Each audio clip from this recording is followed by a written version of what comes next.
Hey there, my name's Rita, and I am a 35-year-old woman.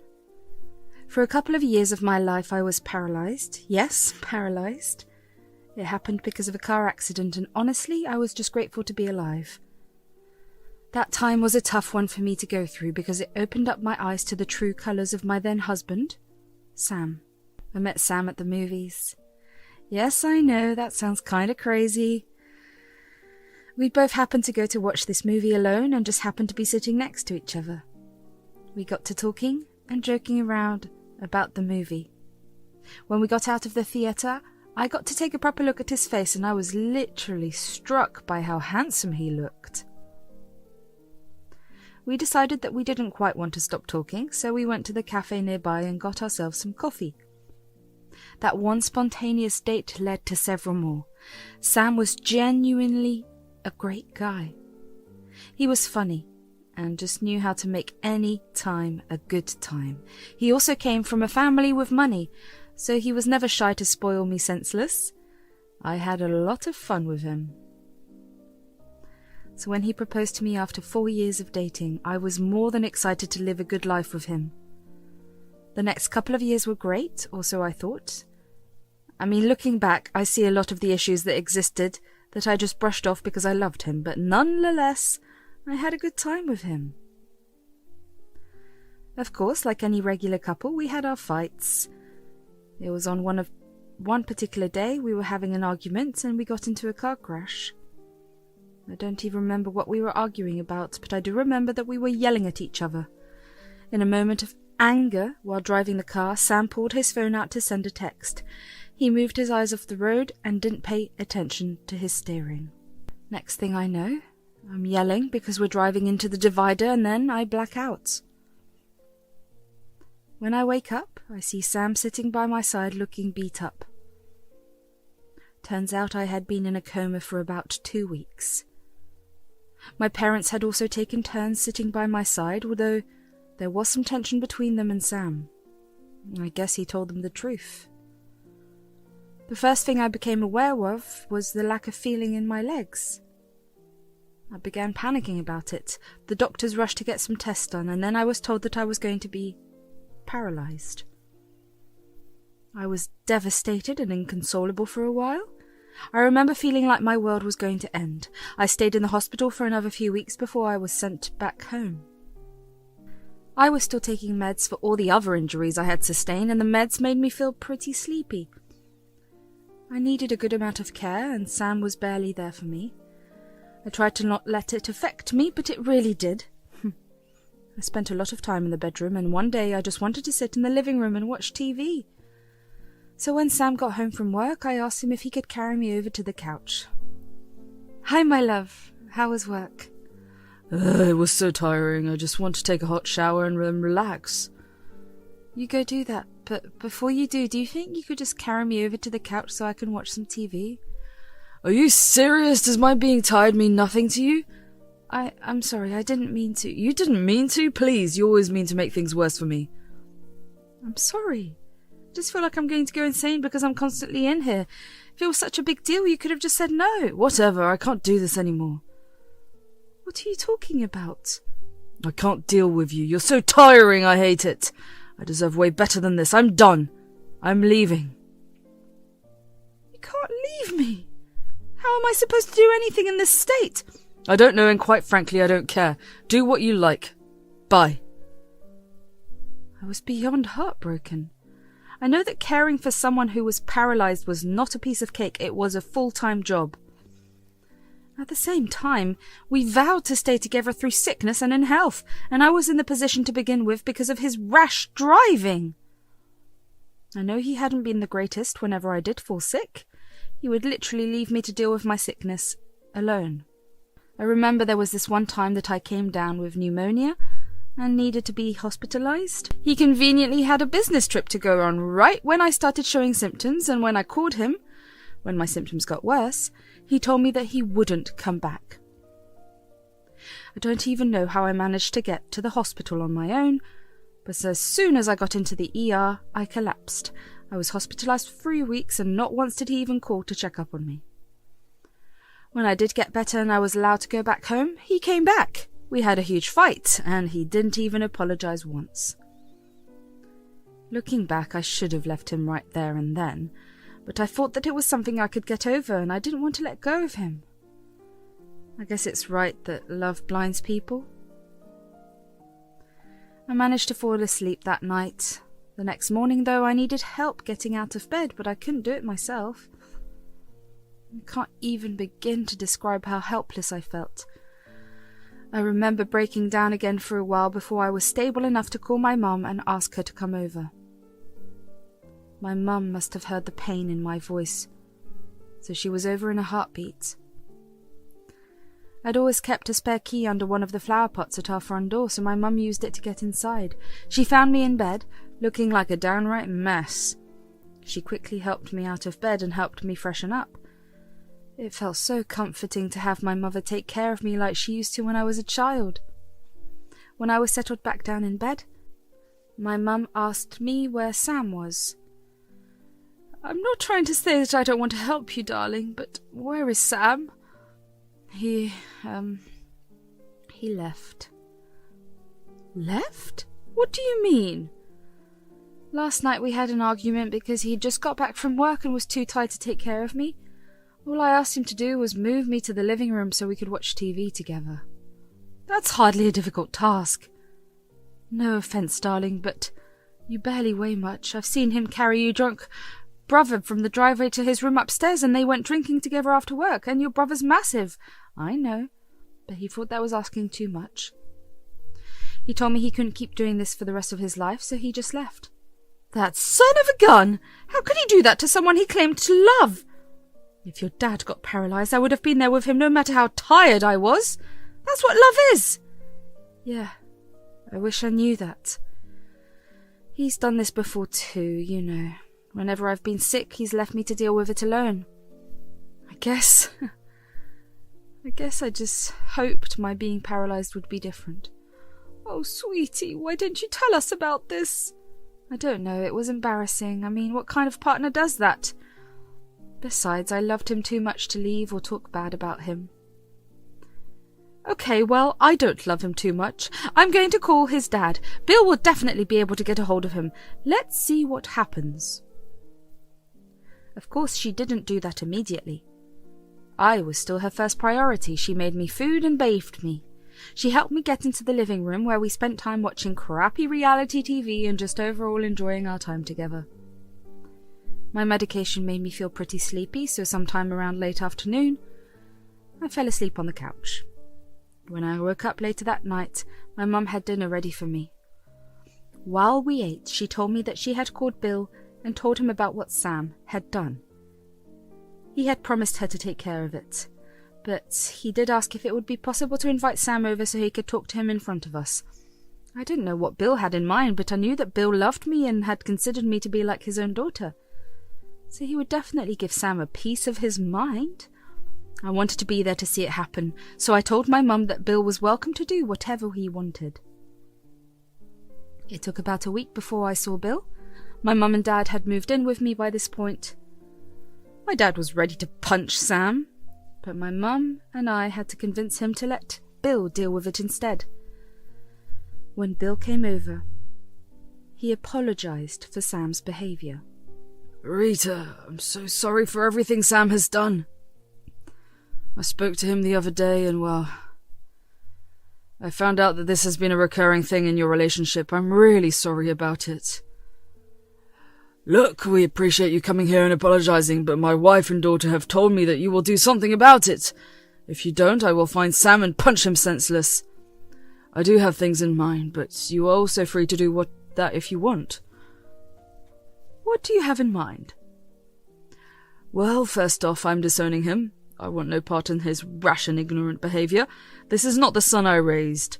Secondly, I will personally fund all of Rita's treatments. I'll make sure that you can walk again if that's the last thing I do.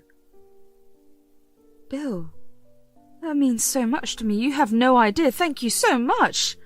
Really, from the bottom of my heart, I'm so grateful to you. You deserve better than Sam. I was going to send him the money to help you get better, but I'm glad I didn't, because I'm sure that someone as selfish as him would have spent that money on himself. Thanks a lot, Bill. We are indebted to you. No, none of that. If anything, I'm indebted to Rita for putting up with Sam. I have one more thing to do. If it's okay, I would like to have Sam over this weekend because I want Sam to witness it. We're okay with it. Okay, great. Also, Rita, you have your first appointment with a new specialist tomorrow. I'll send someone to pick up and drop you off. Don't worry about anything. I'll take care of you. Thank you so much, Bill. After Bill left, my parents and I were left kind of speechless. How did a man as generous and kind as Bill ever raise someone like Sam? My life was about to change yet again, but for the first time in a while it was in a good way. I was, and still am, grateful to Bill for everything he did for me. The next day, my mum accompanied me to the doctor's. After a bunch of rigorous scanning and prodding, the doctor told me that I had suffered an injury that was pretty curable.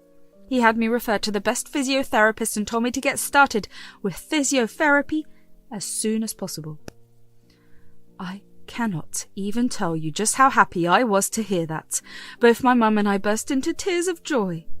I was going to be able to regain my motor functions, and I would be able to feel my legs again. When we got home, we told my dad, and it was about the third time I had seen my dad cry in front of me. We were really happy. The rest of the week was spent going to physiotherapy. I was told that it would take a couple of years until I relearned how to walk again, but I was okay with it as long as I could walk and feel my legs. It was tiring, I'm not going to lie. I never realized just how physically and mentally taxing it was to do physio. When you do it, you're suddenly aware of just how incapable you are. But I knew I had to keep going for my life to get better. Finally, the weekend arrived. I waited nervously for Sam and Bill to show up.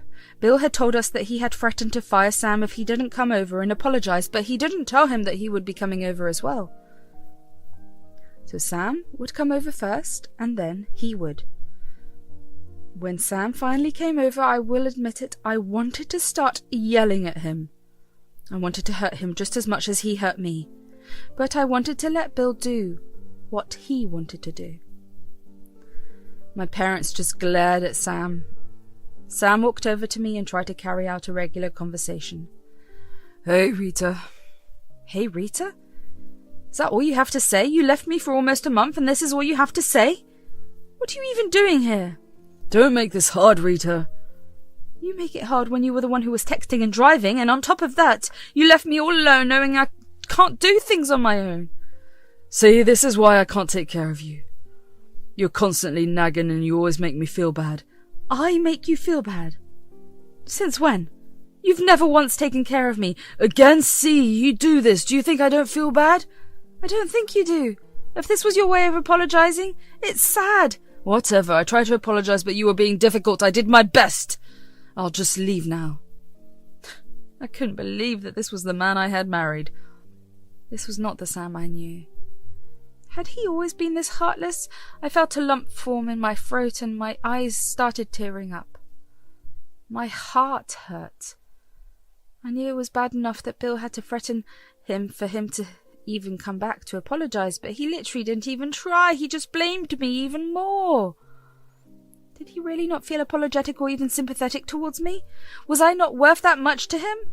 I looked over at my parents and I saw both of them looking just as shocked.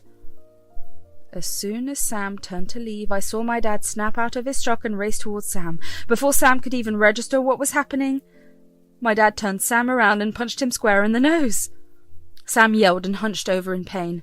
He began screaming at my dad while my dad just stared at him blankly. My mum rushed over and held my dad's hand to examine it. Thinking back, that was kind of funny.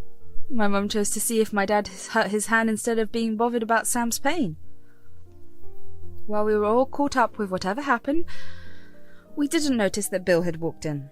He took one look at Sam's bleeding and bruised nose and my dad's bruised knuckles. I guess he figured out what had happened. My parents eventually noticed Bill there, and when Sam saw my parents look in Bill's direction, he too looked up. Seeing his dad standing there made his face pale. Dad, what are you doing here? I thought I would drop in to see how the apology was going, and well, I guess it didn't go so well. I tried, but this man hit me. Rita, is that true? Did he apologize? No, not really. He just blamed me for everything, and when I called him out for doing that, he told me he left because I was too difficult. Wow. I would love to say that I am surprised, but I expect nothing more from you, Sam. You've disappointed me yet again. Oh, come on, Dad. Even you have to admit she's being difficult. You try taking care of someone who's constantly nagging. I was the reason that someone needed to be taken care of in the first place. I'd deal with anything they did or said. You're selfish and ignorant, and I want nothing to do with you. You will clear your desk out tomorrow and get out of all of our lives. You can't do that. I'm literally your illegal heir. Are you now? Bill then threw some papers in Sam's face. Sam caught them in confusion and scanned over the documents. His face paled even more. He looked at his dad in shock. You can't disown me? Yes, I can. I'm so disappointed in you. Just the sight of your face makes me so irrationally angry. Your mother would have been ashamed of you. You're heartless. How can you do this to me? I'm the one that's heartless. Sam, you were the one who abandoned your paralyzed wife. You were the one who got into an accident that led to her paralysis. I said I was sorry. No, you did not. And you're not going to get anything from me or Rita. What will I possibly get from Rita? Every one of my assets will go to her when I die. What? She's been so strong and has dealt with you for so long. It's the least she deserves. This is all your fault, Rita. You just had to open your damn mouth. Now look at what you've done. Are you happy? I am. I am very, very happy. You deserve nothing less than this. I hope you rot. Get out of my house. Sam tried to put up a fight, but none of us listened to him or even engaged with him. He eventually stormed out of the house while yelling out curses at us. When he left, I finally breathed a sigh of relief. My nerves started to come down, and I turned back to Bill and asked him if he was being serious about transferring all his assets to me, because I was pretty sure he had assets worth millions. He told me he was. I was shocked, but also very grateful. I tried to tell him that he was going a little too far with it. He assured me that I deserved it. He also told me that he had an opening in his company, and that the job would be mine if I wanted it. He told me I could work from home until I was able to walk again. Needless to say, I was a mess of tears. I was so grateful for him. Over the course of the next 3 years, I officially got divorced from Sam, and I religiously went to physiotherapy. In 2 years, I was able to walk, although my legs still felt weak if I stood for too long, but I gave it another year, and I was more than healed. I took up Bill's offer and worked at his company. I found myself enjoying life for the first time in a while.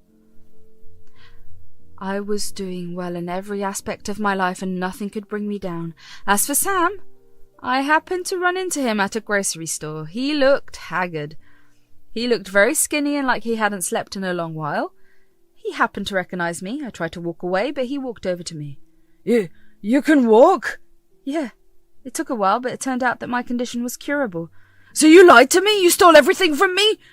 You made me look like a villain for nothing. Sam, you did that to yourself. It's been years, and if you still haven't recognized why what you did was wrong, you're beyond help. All these years have been nothing but a struggle. Look at me, I'm constantly tired and I'm all alone. I would care, but I literally can't bring myself to do it. My dad was stupid to give you everything. Oh, but I'm the one who's working harder than you, and actually growing the business. In fact, just yesterday your dad was telling me how he made a very smart decision to hire me in your place. It doesn't matter. I'll talk to my dad and have him see the error of his ways. Whatever, Sam.